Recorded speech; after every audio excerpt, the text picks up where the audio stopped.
بسم اللہ الرحمن الرحیم۔ سانپ کا انتقام۔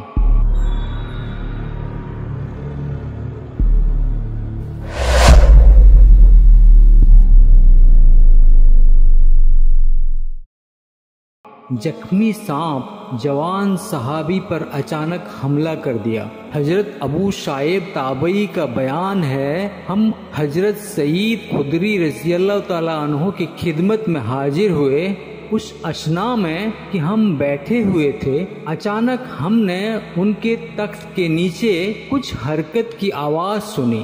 ہم نے دیکھا تو سانپ نظر آیا، لہذا میں اس کو مارنے کے لیے کودا۔ حضرت ابو شعید رضی اللہ تعالیٰ عنہ نماز پڑھ رہے تھے، انہوں نے اشارے سے مجھے روک دیا اور بیٹھنے کو کہا، لہذا میں بیٹھ گیا۔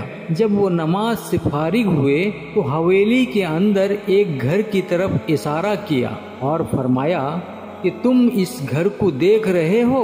میں نے عرض کیا جی ہاں۔ فرمایا اس گھر میں ایک جوان آدمی تھا جو ہمارے ہی قبیلے سے تھا، اس کی نئی شادی ہوئی تھی۔ ہم رسول اللہ صلی اللہ علیہ وسلم کے ساتھ غزوہ خندق کے لیے نکلے، وہ جوان بھی ہمارے ساتھ تھا۔ جب آدھا دن گزرتا تو رسول اللہ صلی اللہ علیہ وسلم سے اجازت لے کر وہ جوان اپنے گھر آ جاتا۔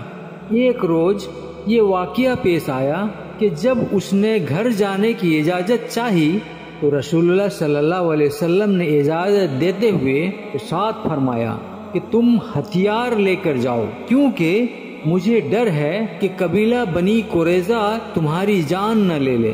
یہ سن کر اس شخص نے اپنا ہتھیار لیا، پھر گھر کی طرف واپس ہوا۔ وہاں پہنچ کر اچانک کیا دیکھتا ہے کہ اس کی بیوی گھر سے باہر دونوں کواڑوں کے درمیان کھڑی ہے۔ اس کو دیکھ کر اسے سخت غصہ آیا اور اس کی غیرت کا تقاضا ہوا کہ عورت کو نیزو مار دے۔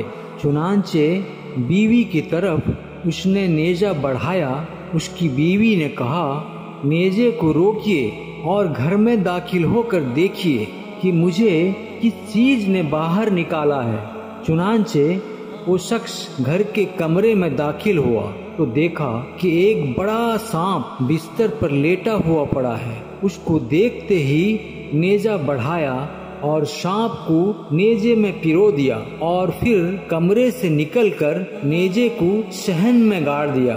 سانپ نے تڑپ کر اس شخص پر حملہ کر دیا اور سانپ کی اور اس شخص کی موت وہیں اسی وقت ہو گئی، اور بیک وقت اسی طرح دونوں کی جان گئی کہ معلوم نہ ہو سکا کہ پہلے کس کی موت واقع ہو گئی۔ حضرت ابو شعید خدری رضی اللہ تعالیٰ عنہ نے سلسلہ بیان جاری رکھتے ہوئے فرمایا کہ ہم رسول اللہ صلی اللہ علیہ وسلم کے پاس آئے اور اس واقعہ کا ذکر کر کے عرض کیا کہ اللہ سے دعا کیجیے کہ اس کو زندہ کر دیوے۔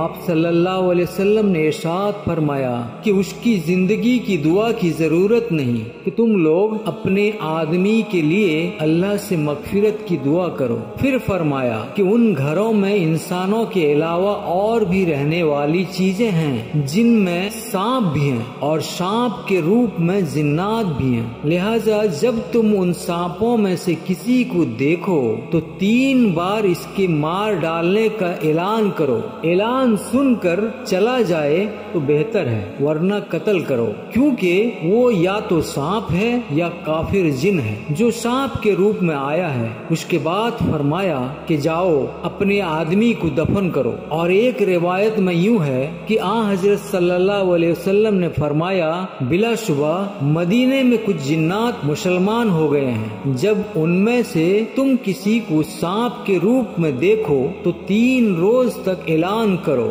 یعنی اس کی موجودگی میں یوں کہو کہ ہم تجھے قتل کر دیں گے، اس کے بعد رائے ہو تو قتل کر دو، کیونکہ جب وہ اعلان کرنے پر نہیں گیا تو لائق قتل ہے، اس لیے کہ وہ شیطان ہے، یعنی اگر جن ہے تو شیطان اور بدماش جن ہے، اور سانپ ہے تب بھی بہرحال قتل کرنے کے قابل ہے۔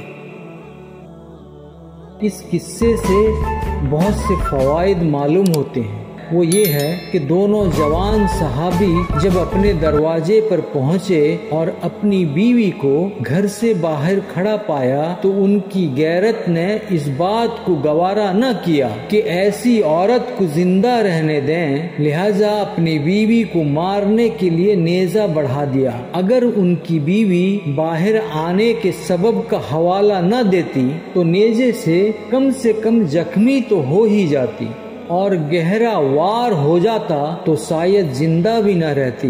اس سے معلوم ہوا کہ حضرات صحابہ کے نزدیک کسی عورت کا باہر نکلنا بدترین جرم تھا۔